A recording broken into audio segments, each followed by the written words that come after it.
Hi everyone, welcome back to Tech Urbane. Today, we have something exciting to unbox, the Logitech Pebble keyboard. This compact and stylish keyboard is perfect for on-the-go productivity and minimalist setups. Let's dive right in.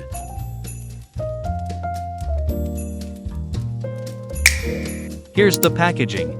Let's open it up. First, we're greeted with some paperwork. This includes a quick start guide and warranty information. Make sure to keep these handy.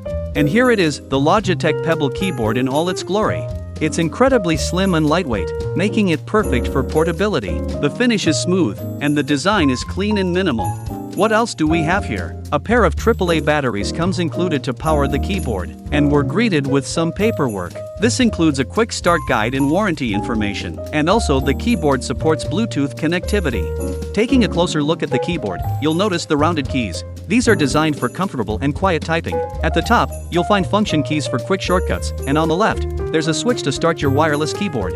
Setting it up is a breeze. Insert the batteries, and you're ready to go. To connect via Bluetooth, press and hold the pairing button until the light blinks. Then, pair it with your device through your Bluetooth settings. Pair with your computer, it's that simple. And that's it for the unboxing and initial setup of the Logitech Pebble keyboard. If you're already loving this sleek design, check out the link in the description to grab yours. Don't forget to like, subscribe, and hit the bell for more tech unboxings. Thanks for watching, and I'll see you next time.